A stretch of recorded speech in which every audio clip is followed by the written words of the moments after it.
मी सकाळी त्यांच्या सगळ्याच कुटुंबाशी आज सकाळी तुम्ही जेव्हा बातमी मला सांगितली त्याच्यानंतर मी त्यांच्या सगळ्याच कुटुंबाच्या लोकांशी बोलले. मी मुंबईच्या पोलीस कमिशनरशी बोलले. त्या भागात जे इन्चार्ज मिस्टर गेडाम आहेत त्यांच्याशीही माझं बोलणं झालंय. आणि अर्थातच फॅमिली अतिशय नर्वस आहे, घाबरलेली आहे. आणि साहजिक आहे की आपलं जेव्हा लहान बाळ एका खोलीत असतं त्या खोलीत एक असा व्यक्ती जो येतो ज्याच्याकडे चाकू असेल किंवा म्हणजे कोणी असला ती व्यक्ती, तर अर्थातच फॅमिली घाबरणं हे कुठल्याही आईला कुटुंबाला साहजिकच आहे. आणि त्यांचं म्हणणं आहे की त्यांच्या बिल्डिंगमध्ये ऑटोमेटेड गोष्टी आहेत, लॉक्स आहेत, खाली गार्ड असतो. पण काही म्हणजे साधारणपणे मुंबईमध्ये आम्ही खूप मोकळे जगायची आम्हाला सगळ्यांनाच सवय, म्हणून सगळ्यांकडे काय मोठी पोलीस यंत्रणा किंवा खूप मोठी सिक्युरिटी वगैरे असं काही नसतं. पण कदाचित खूप लवकर मी हे बोलते, पण पोलिसांच्याकडून जास्त आपल्याला माहिती कळेल.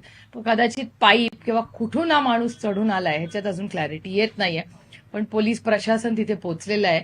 आणि अर्थातच कुठल्याही कुटुंबाची सुरक्षितता, मग ती बीडची घटना असेल, परभणीची असेल किंवा आता ही बांद्र्यामध्ये झालेली घटना असेल, या सगळ्या घटनांमधून किंवा बारामतीत मागच्याच आठवड्यात अनेक अटॅक्स झालेले आहेत, पुण्यामध्ये कोयता गँग झाले. त्यामुळे एक जनरल क्राईम वाढलेला हा राज्यात आणि देशात दिसतोय आणि हा डेटा सांगतोय, मी सांगत नाही फक्त. तुमचं कमिशनरांशी बोलणं झालं मुंबईत, तर त्यांचं काय म्हणणं आहे या संदर्भात? आरोपीला आतापर्यंत अटक झालेली नाही. पोलीस कमिशनर म्हणाले की त्यांनी या सगळ्याची नोंद घेतलेली आहे.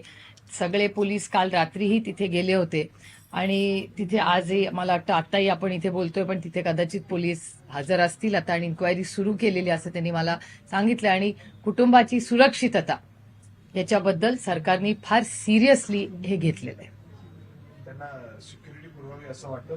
नाही, मी मागणी केलीच आहे. मी सरकारशीही बोललेली आहे की जसं परभणीचं कुटुंब आहे, बीडचं कुटुंब आहे, त्यांना जशी सिक्युरिटीची तातडीने आता गरज आहे आणि ती वाढवलीच पाहिजे, तशीच ह्याही कुटुंबाला सुरक्षितता आणि त्यांच्या 2 मुलांना. कारण कुठल्याही तुम्ही इंस्टाग्राम अकाउंट बघा, कुठेही बघा, ती मुलं कुठेही गेली कधी कॅमेरावरच असतात.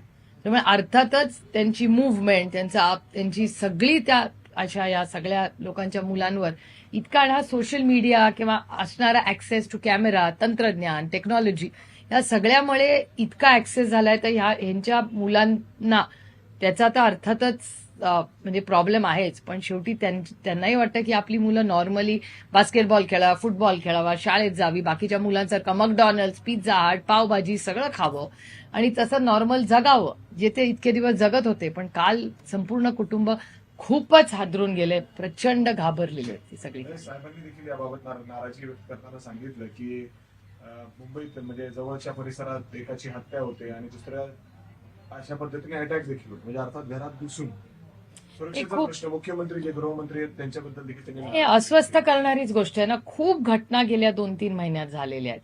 म्हणजे सलमान खानच्या त्यांच्या घरावर झालेली कृती असेल किंवा मग तो बांद्र्यात झालेला खून असेल, त्याच्यानंतर ते खूप लोक डिस्टर्ब होण्यासारखीच गोष्ट आहे. आणि मुंबईमध्ये मला आठवतं माझ्या लहानपणापासून 24 तास आम्ही फिरतो, महाराष्ट्रात फिरतो, मुंबईतच कशाला. मला कधीच भीती वाटत नाही. रात्री आम्ही दौरे करून 2 आणि 3 वाजता पहाटे येतो. घरी कोणाला काळजी पण नसते. त्यांना असं वाटतं की ठीक आहे महाराष्ट्रात फिरतायत, काही प्रॉब्लेम नाही. पण आता काळजी वाटायला लागली हो लोकांना.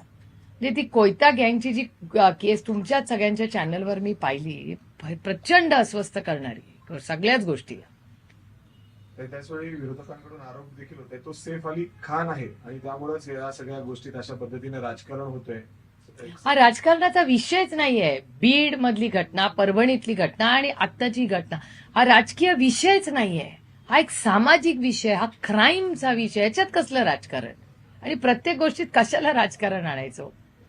त्याच्यामुळे माझं म्हणणं आहे की विरोधक म्हणून नाही, वास्तव आहे. तुम्ही विचार करा, एखाद्या घरामध्ये ज्या पद्धतीने त्या लहान बाळाच्या खोलीमध्ये एक व्यक्ती जातो, त्या वडिलांना तो अटॅक करतो, या गोष्टी सिनेमांमध्ये होतात. त्या आज तुमच्या माझ्या आयुष्यात व्हायला लागल्या. ते किती चिंताजनक आहे मला सांगा.